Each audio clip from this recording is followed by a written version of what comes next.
So in section 3.8, we'll be looking at Newton's method, a little bit of numerical analysis coming your way.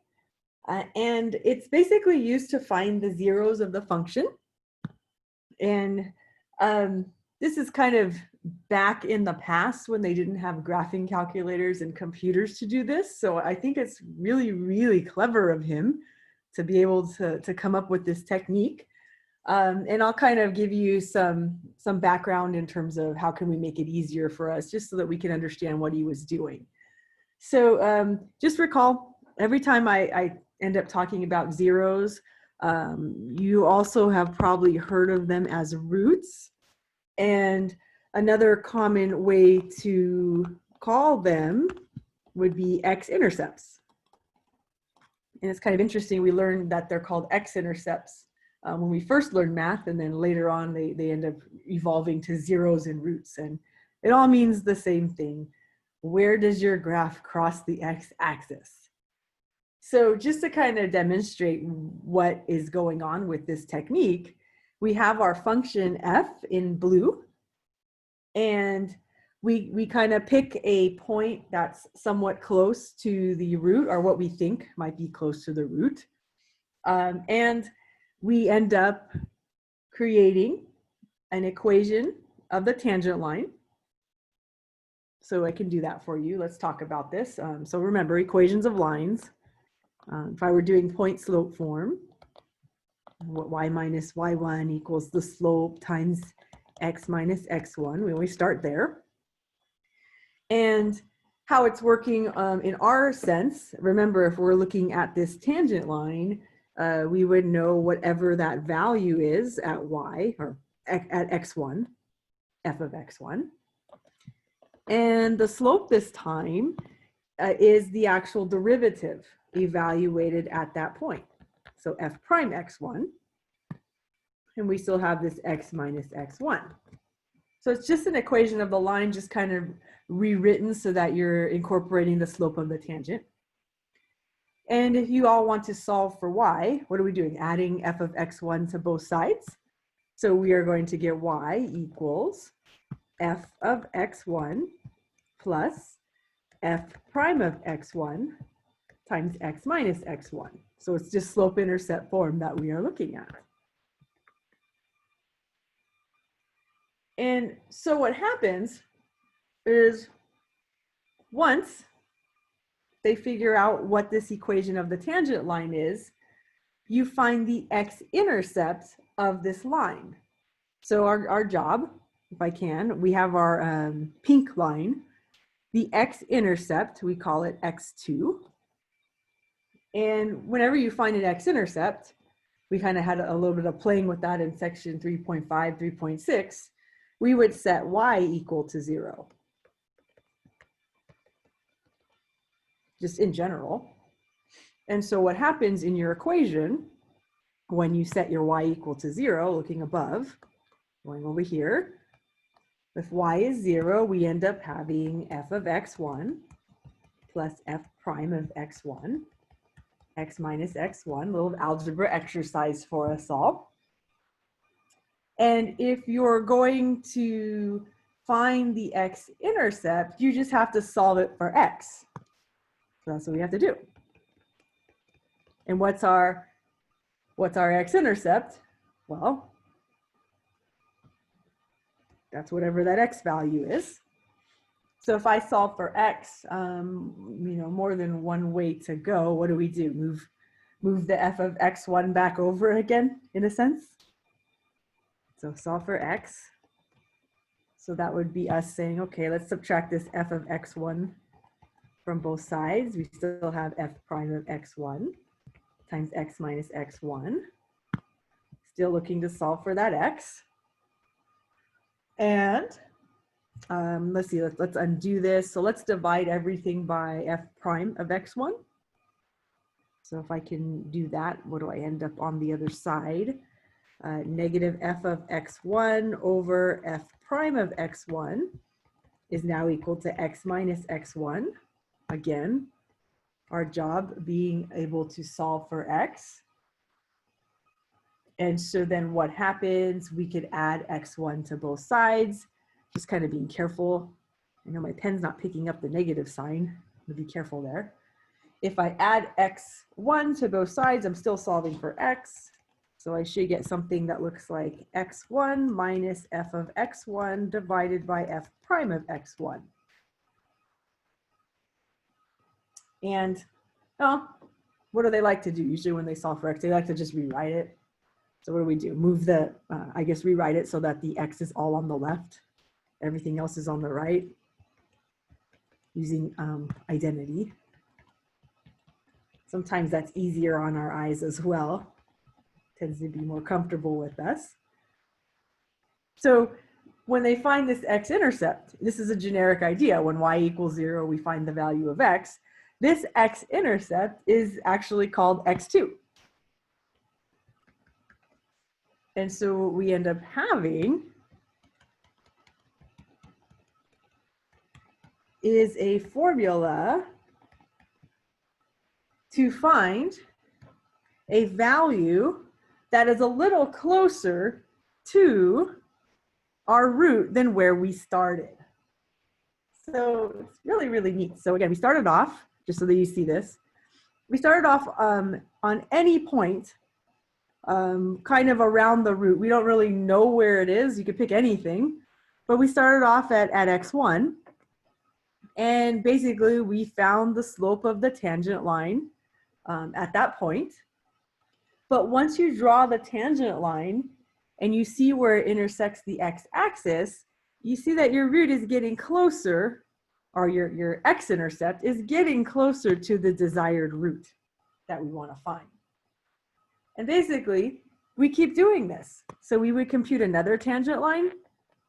And what happens when you draw this tangent line, you end up getting another value that's in fact even more close to the root.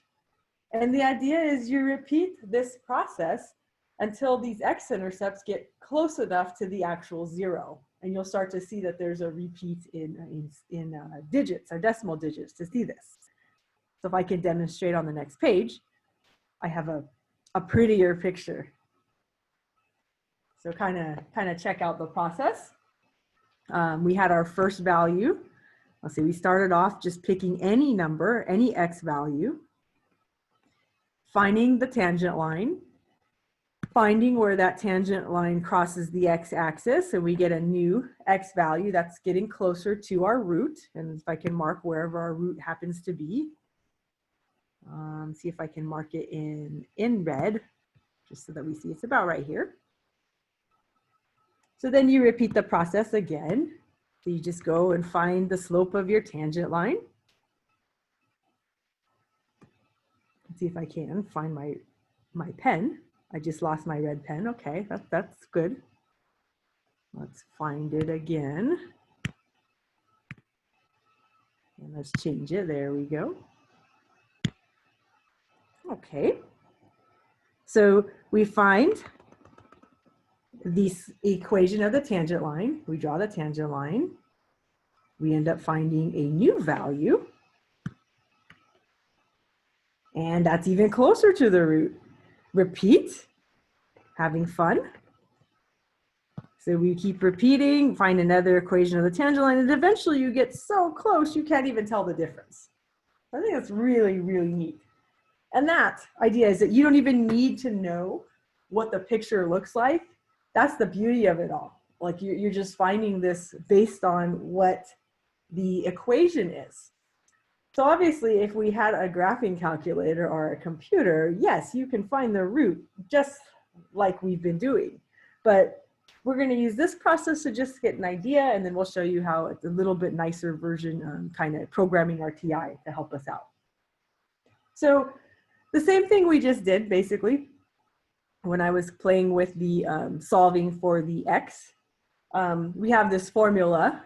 Kind of recursive in a sense. You're using your previous x value to find your next x value. And so you could kind of see what we were looking at. If we're looking at x2, well, that's the same thing as saying x1 minus the function evaluated at x1 divided by the derivative evaluated at x1. And The more you want to repeat, we can, no problem. Let's say we want to take the next x value, get a little closer, x3. Well, that's x2 minus the function evaluated at x2 divided by the derivative evaluated at x2.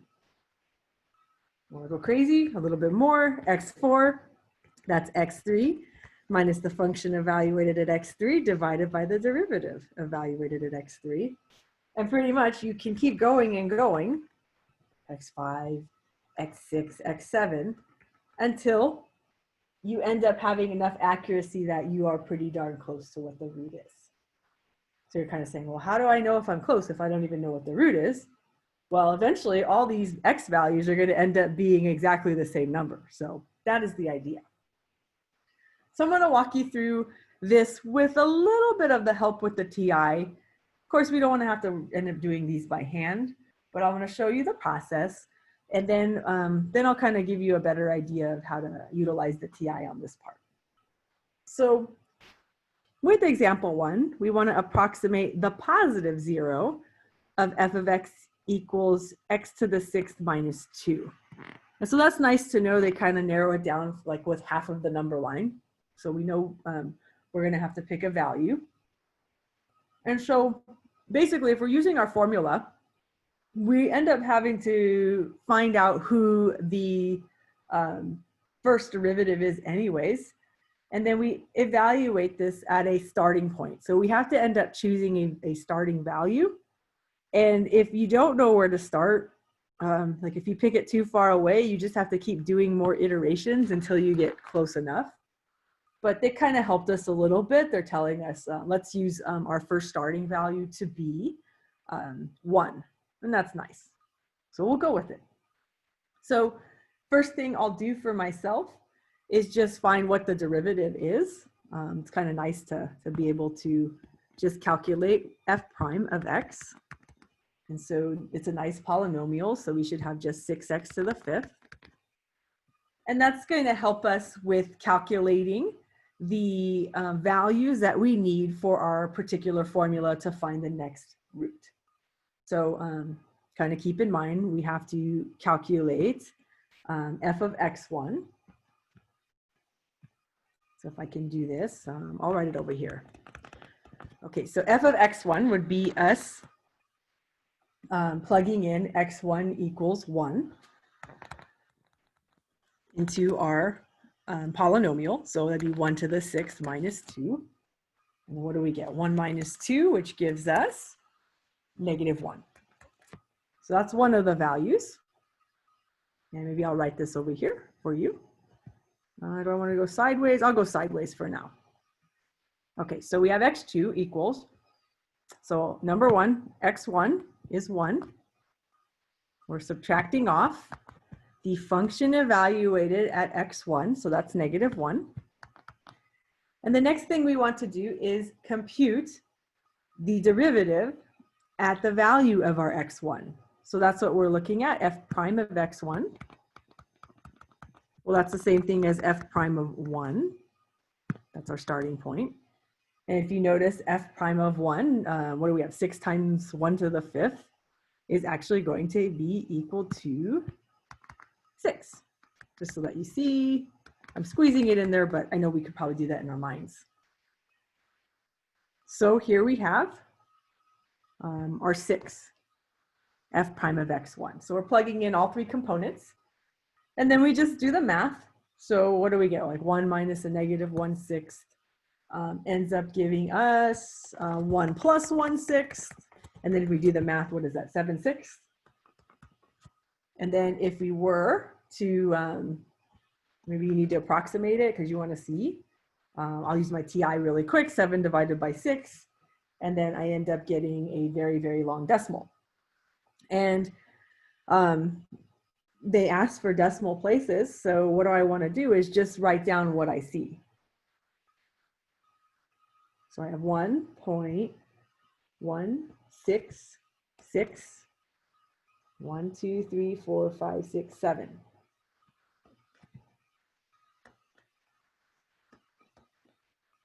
And then it rounds off to 7. So let me double check that one more time. 1, 2, 3, 4, 5, 6. Hold on. So you have an extra 6. Just got to be careful there. I'm just trying to write what I see on my TI.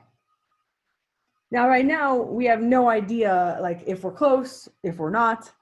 All we have to do is we keep comparing everything to our values. So kind of keep in mind what we just found right now. X1 is about 1.1666. I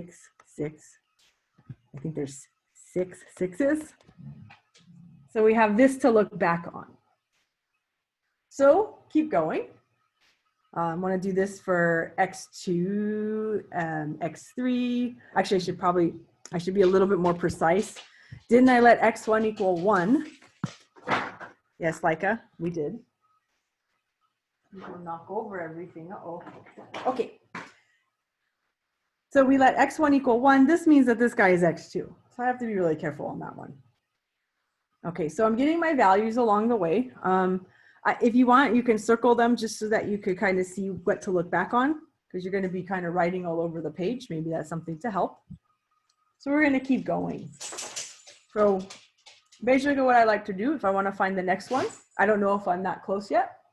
X3 is X2, and then we're going to subtract off the function evaluated at X2 and the derivative evaluated at X2.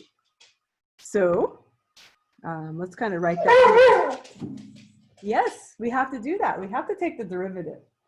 I don't know why you're complaining. Come on.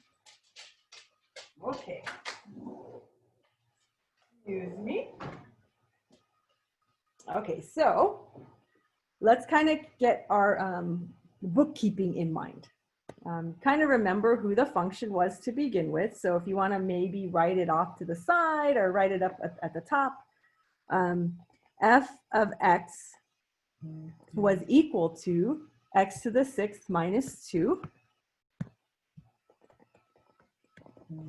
And the derivative, f prime x, was 6x to the 5th. So we're going to continuously be plugging x values into those two functions.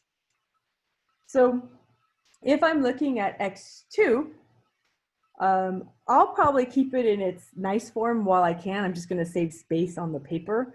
So my x2 was 7, 6. I'll keep the exact form, no problem. But now I'm going to be evaluating the function at 7, 6 and the derivative at 7, 6. So there's a couple ways you can do this if you want to save yourself some time. I'm okay. Let's look at our TI and see what we can do to make our lives a little bit nicer. I would like to,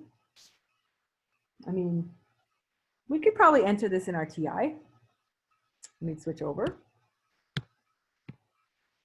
So if you want to do this with tables to make your life a little bit easier, we can.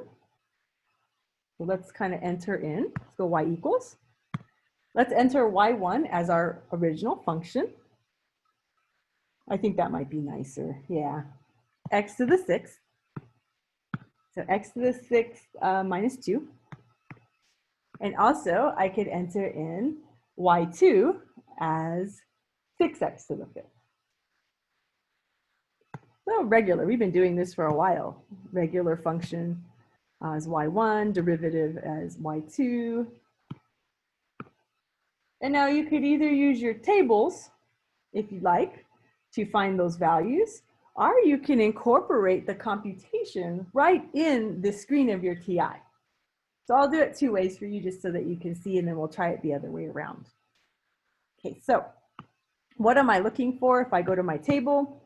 I'm interested in finding what the value is at 7, 6. So I can actually find them here if I'd like. 7, 6, yeah, I can type that right in. And I should have my y1 and my y2. And the thing is, we don't know how accurate we should be. So when you're making your preliminary calculations, you may want to take a lot of decimal places. So, I know we were taking 1, 2, 3, 4, 5, 6, 7, 8. So you may want to take a lot more decimal places than what you see in your table. So we could do that. I'm going to have to write this down because I don't have that great of a memory when it comes to some of the numbers. So let's get a pen out. So right now I'm seeing my function evaluated at my x2 is 0.52162637. And my derivative evaluated at x2, let's move on over. That is 12.9683 6420 if I'm taking about 8 decimal places or so. So I'll go to my home screen and I can enter this in and I can show you that you would be looking at what x1 is 7.6. I'm using my formula 7.6. Then we're going to subtract off. There we go.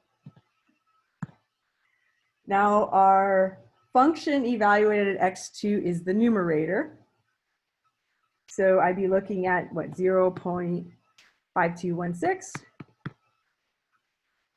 2637 divided by my derivative evaluated at x2, which is 12.9683 6420. So that would be my calculation of who x3 is. And then you start to see what we get. So what is it, 1.126443678? 1, 2, 3, 4, 5, 6, 7, 8. I got 9 decimals. Okay. I'll just take what I see. Let me go back and kind of show you what that looked like on the plugging things in. So we had 7/6, and we'll make this shorter, don't worry. We had f of 7/6. When we plugged this one in, it was 0.52162637 over 12.96836420. When we computed it in our calculator, we ended up getting 1.126443678. And what you want to do with your x3 is compare it with your x2 in the sense of, let's look at how many decimal places are accurate. So if I'm going to compare the whole number, the ones place that's the same. Okay, well, we want 8 decimal place accuracy. So then I look over and I say, okay, the 10th place is accurate. That they match, but right when I move on, they do not match anymore. So right now, calculating x3, we just got 1 decimal place to agree.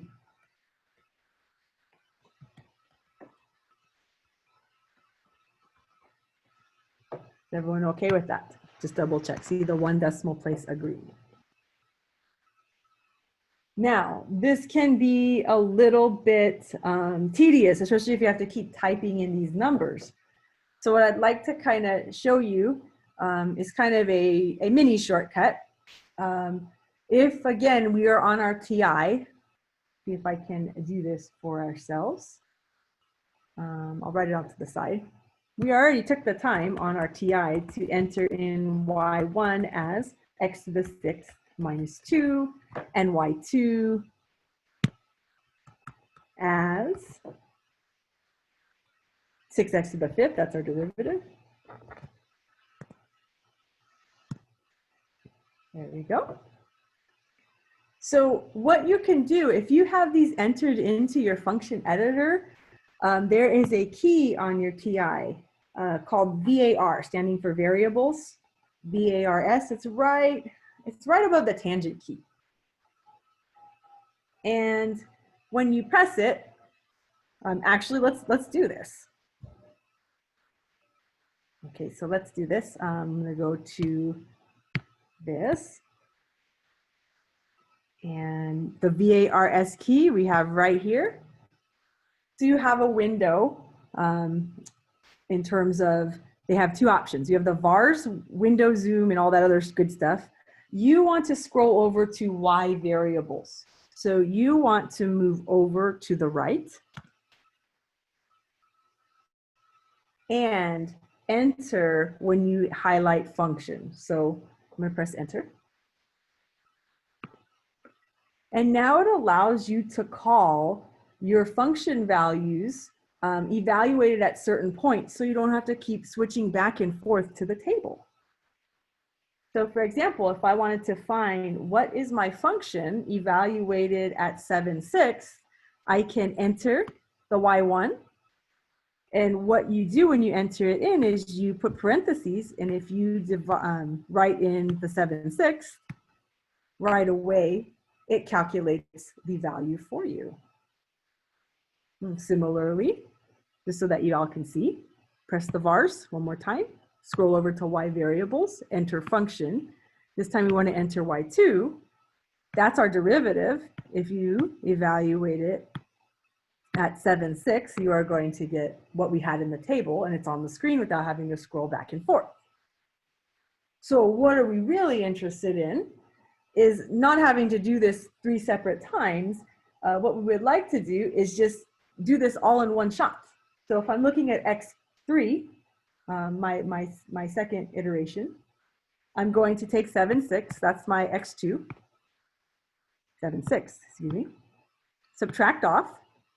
Now the idea is Y1 over Y2, the original function over the derivative. So then you have to call up the Y variables again. So VARS, Y VARS, function. So Y1 would be evaluated at 7/6. That's going to be divided by, one more time, VARS, Y VARS, function, but we're going to select Y2, divided by, or evaluated at 7/6. Not 77/6. We have to be careful there. So what happens? We get to wait and press enter. And look what we have. We have the same thing we got by doing the manual computations. So that could be a very nice way to keep going, especially if everything's already entered. So let me write that down for you just in case if you need to recopy that with the notes. I know we don't always use this often. So let's kind of keep that in mind when we were entering everything in. One technique you might have wanted to use, when you press the VARS key, you have to press the arrow key, the right arrow key, to scroll over so that you are on the Y VARS menu. And in the Y VARS menu, you have to select function. And once you select function, what's going to happen is you have the choices that will show up where you're either selecting Y1 or Y2.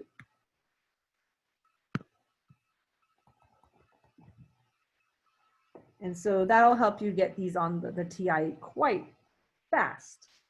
And so if you were looking at what we were doing earlier, the way I see it, if I can, I will scroll in. I want to do it this way. I'll go over here. I'll scroll it down. And just so that you all see where I was headed towards, I didn't want to turn everything red. There we go. We ended up having, I'll draw this in, draw this over here. We typed in 7/6. We subtracted off Y1 evaluated at 7/6 divided by Y2 evaluated at 7/6. And then we were able to get this value. Yes, Leica, we were. So you're still not happy with that. Well, she just knows that there's a better method that we'll show you in a little bit. But right now I want you to get used to just understanding how the formula works in relation to what we're trying to do. So let's do this again with X4. And as long as we need to, until we get 8 decimal places to agree. Yes, we need 8 decimal places like that. Yes, that's what the directions said. Okay, so what's going on? Let's do this again. X4. Remember, that will be what X3 is. This time we have no way around. I'll write it in for you. What do we have? 1.126 44 3678. So that's our X3. And now what's going to happen is we are going to subtract off our function evaluated at our X3, what 1.126 44 3678 divided by our derivative evaluated at that same value.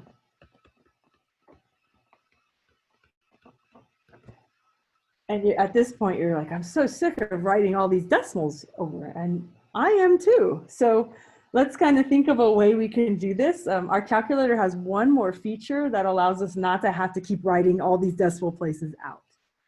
So let's scroll back again. It's going to have to do with using the, let me separate the work so we don't get confused. I know there's going to be a lot of writing on this page. We are going to separate the work, and it has to do with using the answer function, the ANS. And so let me kind of help you out with this. If we're using the same value that we just got all the way through, we would all we would be doing is evaluating y1 at the answer and y2 at the answer. And let's kind of see what that looks like for everyone. Go back to the TI. And look how we have 1.126443678 already on our calculator. We haven't pressed anything else. So if you want that to show up again, you would have to press second and then the negative key. That's right at the bottom right corner, right by the enter. And that's where the ANS will appear. So that's basically saying, hey, I want you to write 1.126443678 over again. But you can incorporate this in your answer. So if we, again, subtract off, this is where we would be calling up the y variables again. So y1. But we also want that evaluated at our answer. So you have to open up a parenthesis, press second negative sign, divided by, now we got to call up y2, vars, y vars, function, y2, not just y2 because it's going to get confused. You need to say y2 at what value, and again, it's answer. And here we go. Press enter. We now have 1.122497067. And you're kind of noticing, okay, let's write this down. Let's record this. So what I'm getting is X4 is 1.122497067. And now what I do is I compare to my previous root, or my x-intercept of my tangent. So let's do this. We notice that we have, okay, the ones place agree. Great, we already had that. The 10th place agree. But now we have an extra place agreeing. We see that the 2's now agree. So the 100th place agree. What does this say? We have 2 decimal places now.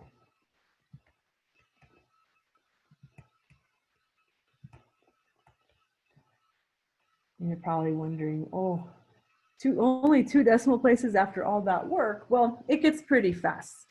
So let's do this again. Let's say we're finding x5, right? Okay, so let's keep going.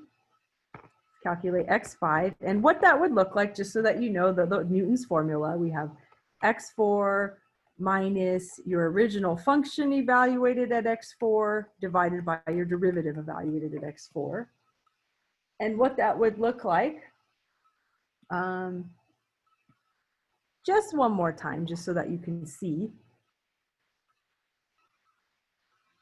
And let's use the answer notation. Maybe you're probably getting tired of writing all the decimals. So we had the answer from the x4 minus the function evaluated at the x4, but what do we do? It's y1 evaluated at the answer, divided by y2 evaluated at the answer. So that's the derivative divided by whatever we found for x4. So now let's just go back to the TI, and you can kind of see we're getting a bit closer. It's actually getting a little faster once we know how to use our TI. So we just had this 1.122497067 highlighted. So call up answer. Not that again, that gets confusing. I'm going to say second answer minus. So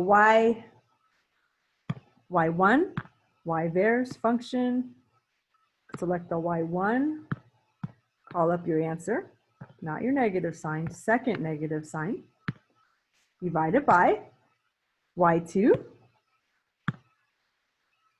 function, but it has to be evaluated at the previous answer. Okay, so we press enter, and now we're getting 1.122462051. So let's take our results, record them on our paper, just so that we can see it. And so from this, I got x5. Once I punched everything in my calculator, 1.122462051, and then now compare. Okay, let's compare to our x4. We already had the ones place, we had the tenths place, we had the hundredths place, but the new parts that are being connected now, we have the thousandths place, the 10,000ths place. So we have 4 decimal places agreeing. We're getting closer.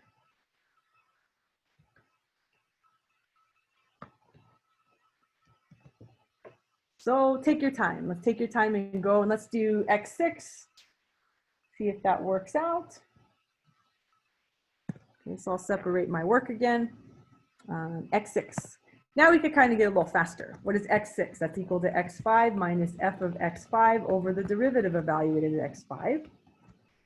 And what does that look like for us? It's the same thing we entered, but now we just have to make sure we're using it in terms of our own function. So we can keep going. Let's share the screen for you. Answer minus, call up your y variables. So y1 evaluated at your answer, divided by, call up your variables, function y2 evaluated at your answer. And depending on what TI you have, you may be able to do this a lot faster with the recall key.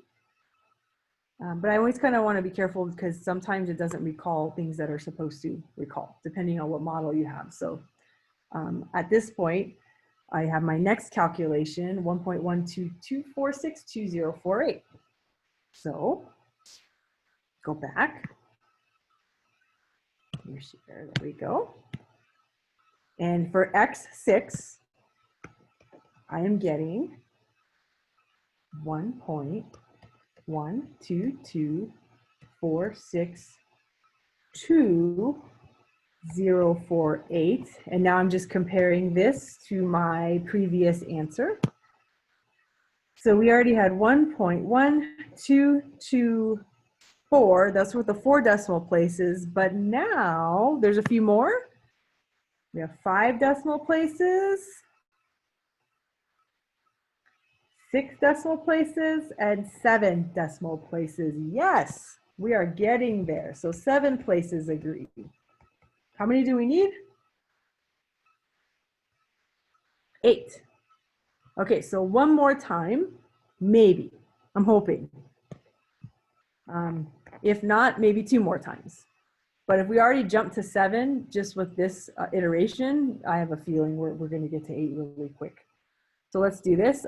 X sub 7 is x sub 6 minus f of x sub 6 divided by f prime of x sub 6. Whew, getting blurry there. There we go. So now we can type this into our TI. One more time, maybe crossing my fingers. We already have the answer.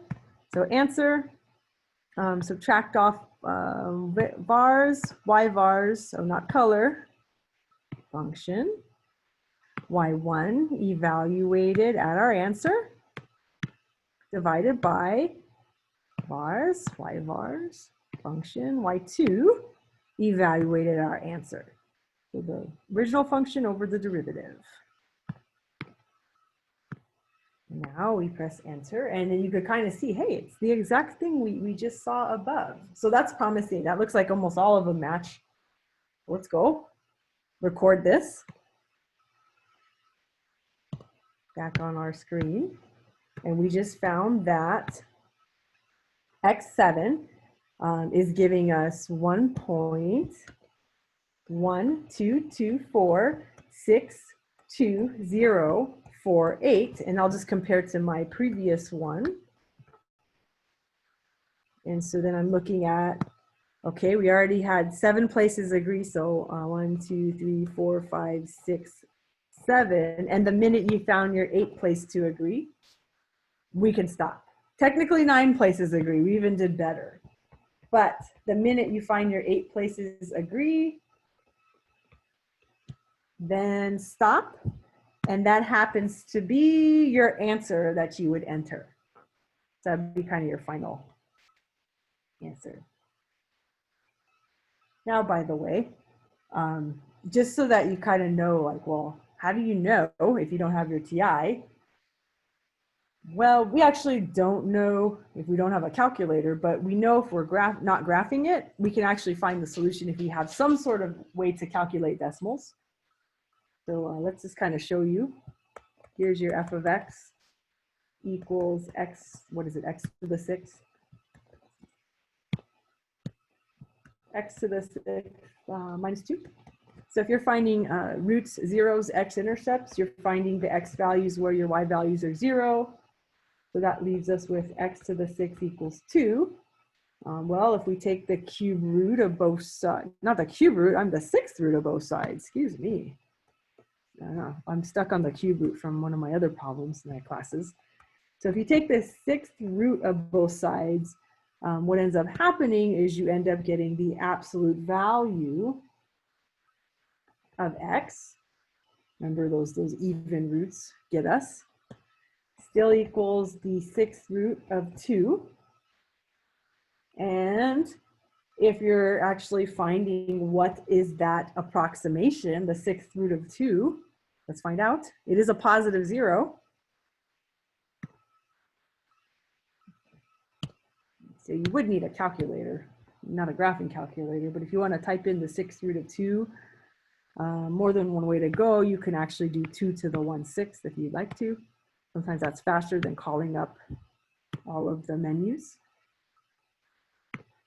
And then notice, whoops, I hit it twice, but notice it's matching. It's totally matching what we found with the Newton's method. So, I mean, that's really, really neat that you don't even have to know what the graph looks like and you can get really close to the x-intercept. So pretty cool. So just so that you guys see, good for our notes. We actually got, what, 1.122462048. And that is the actual, that's the actual positive 0. And just look, I mean, they match. So Newton was on to something before all the computers arrived. So you could start to see, you guys are probably getting a little bit annoyed. You know, what if you have to go further and what is all this? Like, even if we have the TI, I mean, this could be quite tedious. So what I kind of want to tell you is that you can program your TI to get this done a little bit faster. Feel free to use the previous method. If you don't have to take that many iterations, it doesn't really matter. But your TI will help you store things, and then you don't really have to keep pressing the Y-vars keys that many times and the answer key that many times. So one of the iterative process, I also, if you'd like to, I also included Newton's method for another function. It's also in your notes. You can kind of see if you want to take time to go through that. It shows you a nice example, and it kind of takes you through all of what to press if you're maybe having a hard time following the video. So that's there for you to approach. But I want to do the same example we just did using the same process that I want to go over. So it's the same thing as what we were doing earlier, where we entered the f for y1 and then the derivative for y2. We already did that. But the issue, that the first thing you want to do with the x1, which we called it was x1 equal 1, enter that in your calculator and press the store key and enter it as a variable x. It might be a little easier on that part. So how would I do that? I'll show you, but I'll kind of give you the keys. There's the STO button. We don't get to use this often, so it's kind of nice. And I usually pick X because it's a little easier. I know that's what I'm looking for. And then press enter. Okay, so I'll show you. We're going to switch off just so that we see a lot of TI work on here. Okay, so I want to make my first guess. Keeping in mind, we already entered the function and its derivative. First guess is 1. I press the STO. That's on the bottom left above the on key. So a little arrow that comes up. And you're going to call it the variable x. And you can call it whatever you want, but it's easier to call it x. And press enter. So now it knows that x is equal to 1. But the next thing we want to do, switch back just so that you see, is we don't want to keep entering 1. You're going to enter Newton's method on the TI and then store it as the variable x. So we still have to call up everyone. What does this mean? You have x minus y1 over y2, but you're going to press the store key, STO, with the arrow, and it's going to call this x. Press enter. And what it's going to do is it's going to keep the iteration so you don't have to keep pressing everything that we were doing earlier. Let's go back.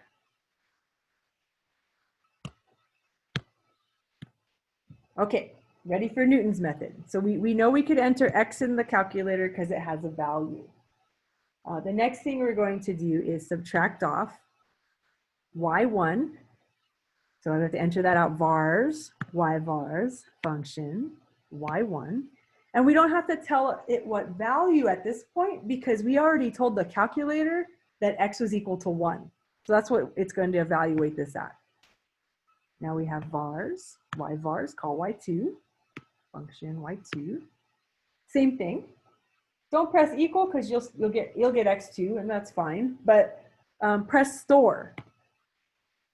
Call this x one more time. Now when you press enter, you're going to get x2. And what's really, really cool, you don't have to keep doing anything else but pressing enter. That's x3, x4, x5, x6, x7, and you could find very quickly where you start to get those 8 decimal places. So this would be ideal. If you kind of know how this works, then this is where Newton's method comes into play. But we did make you do it by hand just so that you understand what's actually happening with the pictorial, the analytic geometry versus what you're actually finding. So if you were going to show work for this, what we would expect from you is for you to enter what your guesses are and then keep telling us how far you go once you reach the first time you reach the 8 decimal places. So you have to give us all those x values so we know you didn't just find the actual answer to the solution. So let me demonstrate that for you over here. And you're going to say like, oh, this is not as bad as I thought it was going to be. So just remember for our work, usually what I would do, I would indicate who y1 was. So in our case, it was f of x, which was x to the 6th minus 2. I would also indicate who y2 was. That's our derivative, which was 6x to the 5th. And then I would write in what my guesses were. So I'd want to know that I actually entered x1 as 1. That was given. But I want to tell everyone, this is what I got for x2. I have a short memory. I have to refer back to my calculator really quick. So I 1.16666667. x2, x3, 1.126,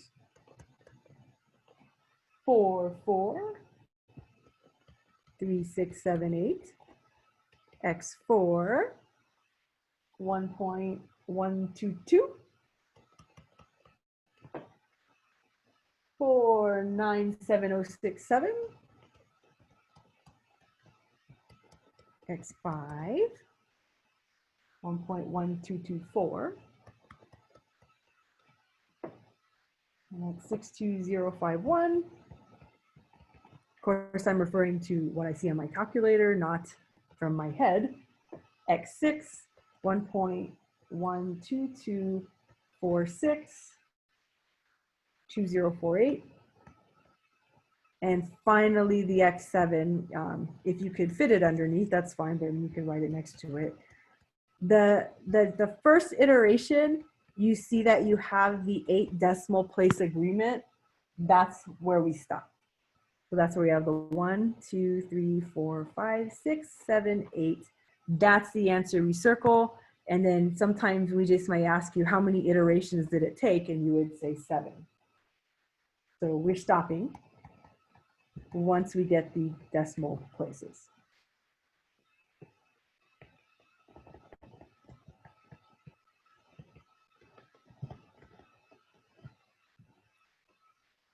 So it's not so bad. Like once we understand the meaning behind it, it's pretty fast. So I encourage you to do that. Just kind of keep in mind, if you are showing work, show all of those X values. Don't just give me the actual answer. So definitely, I would recommend going over, maybe making sure you're getting the same values as what we have on this handout for you, just to give you an idea how it works for more complicated functions. A little nicer on that part. And then one last example, just so that you can see another way to look at using Newton's method is it kind of helps us approximate actual roots of numbers that we might not know off the top of our heads.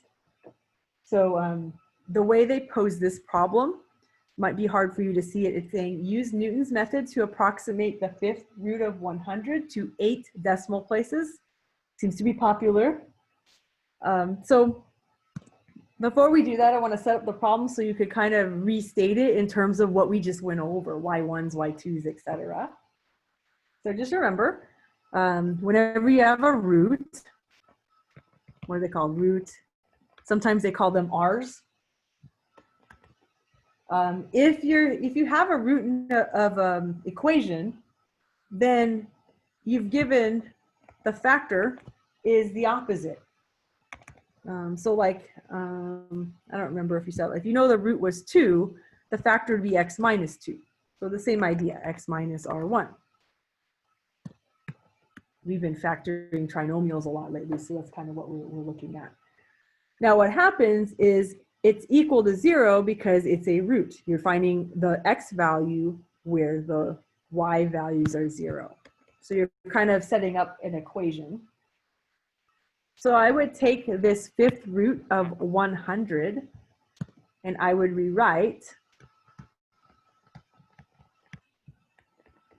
in forms of something I can deal with. So we already know what the root is. We're going to rewrite it as x minus 5th root of 100 equals 0. And so now you just need to kind of understand what we're dealing with if we were solving for x, just so that you can kind of see. What would that be? X equals 5th root of 100. Well, let's write this a little prettier for you. That is the 0, or the root. X-intercept, however you want to say that. But the last thing you want to do is define a function so that the actual number that you're looking at is the 0. So last thing, what you're trying to understand is how are we getting this? So now define a function f of x such that the 5th root of 100 ends up being the 0. And it's closely related to our idea of how we rewrote it as a factor. I'm going off of this in a sense of I'm pretty much just trying to get rid of like the 5th root. Like, how do I get rid of that? Well, take each side, raise it to a power of 5. Kind of has an idea. It's kind of like an inversey sort of idea. So what I end up getting is x to the 5th equals 100. And now I can get my actual function. So now move the 100 back over, x to the 5th minus 100 equals 0. Now I have a function to work with. So this is now my f of x. And so that's kind of the trick behind it. Sometimes that tends to be a little tricky, but sometimes depending on the reasoning of why you start or where you start, if you already kind of know what you're trying to find, you could start at this point where you know that the number you're trying to find is the 5th root of 100 and then deal with it from there, whatever works for you. But now we have our f of x defined. So y1, which is the f of x, is x to the 5th minus 100. And now we can calculate our y2 quite quickly.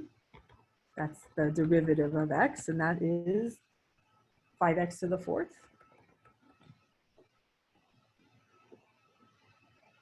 And if you're kind of trying to understand, we need to make some guesses, right? We need to have an x1. Okay, so we need to define who is an x1. Well,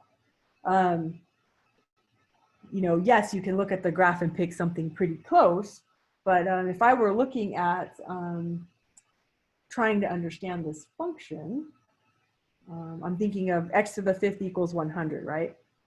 Okay, so think about it this way. If x to the 5th equals 100, I can kind of think of powers of 5. So I can kind of say, okay, well, what do I know? 1 to the 5th is 1. That's not interesting.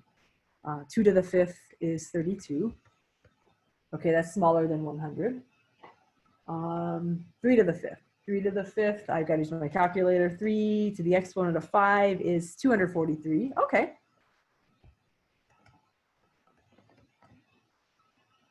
So my friends, actually, x to the 5th is in between 2 to the 5th and 3 to the 5th.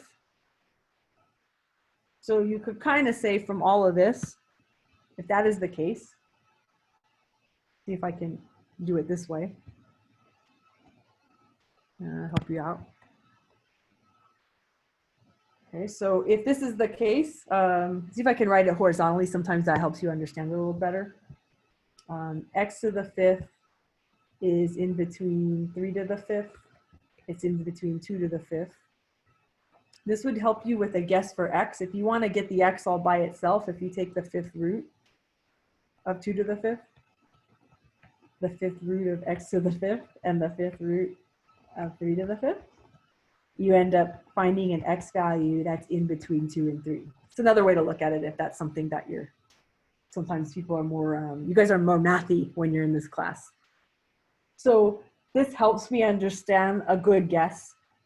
I can either choose 3 or I can choose 2. That might be kind of where I'm going to go with. So I'll pick 2. So you have to define a good guess. You can pick any number you want. but sometimes if you're too far away, it gets confused and it doesn't know what route to pick when you're going to Newton's method. So that's like a lot of experimentation, but hopefully I've given you some sort of idea. So now, my friends, let's finish this off. We have, let's pull up our TI first. That would be good.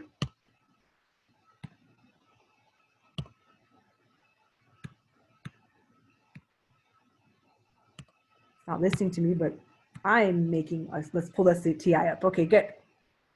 Try this one more time. We're good. So we're going to re-enter who y1 and y2 are according to our new functions. So again, our y1 was x to the 5th minus 100. And our y2 is 5x to the 4th. And now we're going to go in with redefining. So let's get out of this. And now the first thing we have to do when we're using the TI iterative process is define who your guess was. And our x1 was 2. So I'm going to store, call that x, press enter. So now I have a 2. Now I'm going to enter in the Newton's method formula. So that's the previous one, that's x. Subtract off vars, y vars, function, y1, divide by vars, y vars, function, y2. I'm going to store that one last time into x, so it keeps computing the last value found. So far, so good? Now it's your home free. Go slow though. Don't go too fast, otherwise you have to count backwards.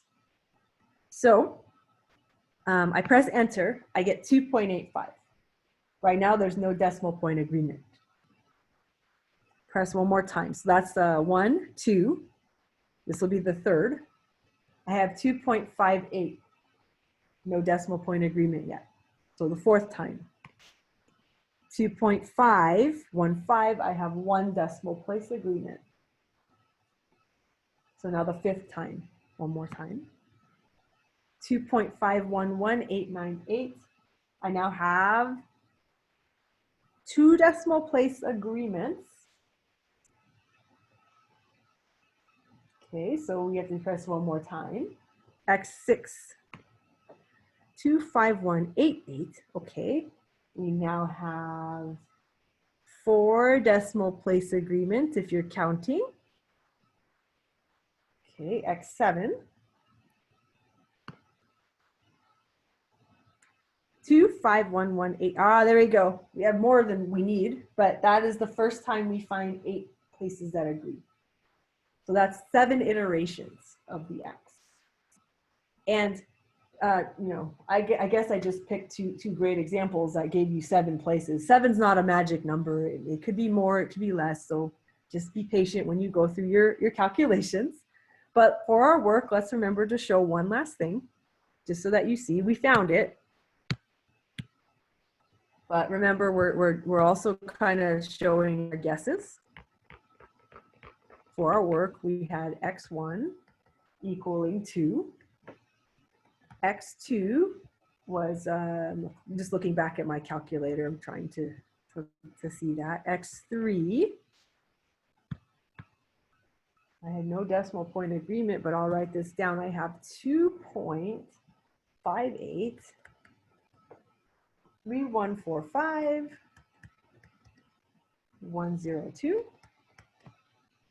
So nothing was working there. I have X4. I have 2.515, 71095, and just kind of keeping in mind as you're going through this, you can mark it. Okay, we're feeling pretty good. We got 1 decimal place agreeing. So maybe you keep count along the way. X5, I got 2.511898.042. And so here I could kind of mark, looking at above, I have 1 decimal place, 2 decimal place agreement now. Okay, we're getting closer. And so sometimes it feels like hopeless, but you start to see when you take a few more iterations, it goes pretty fast. So x6, we got 2.51188643.2. And then right there, you're saying, okay, let's look at the above. 1 decimal place, 2 decimal place, 3 decimal place, 4 decimal places. We're feeling pretty good. And then the other iteration, the last iteration, we found x7. We ended up getting 2.51188643.2. And when you kind of look at how many decimal places you have that are the same as the previous iteration, 1, 2, 3, 4, 5, 6, 7, 8, 9. We have actually 9 places.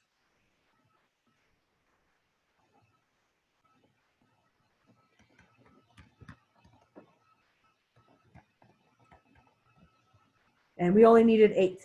So that was the cutoff. And yeah, that, you know, it was impossible to get only 8, but we got the 9. So this would be the final answer that we have. So then if you were interested, I don't know, maybe you want to know if you're accurate again.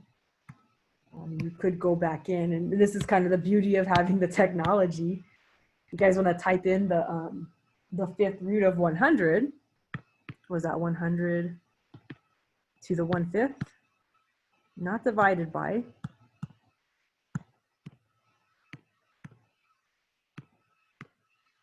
You kind of notice, look, Newton's method allows us to approximate it. So pretty cool. I really think it's a really neat section. You don't tend to spend a lot of time with the calculations. Usually we let the computer take care of it, but it gives you kind of a taste for approximation techniques and what numerical analysis is all about. It's another branch of mathematics. So we can appreciate it, and it's not too bad. You've run through a lot of calculations already. So this section is relatively short compared to the other 2 sections or other 3 sections we've been doing. So I hope that's helpful for you. I will see you in the next section.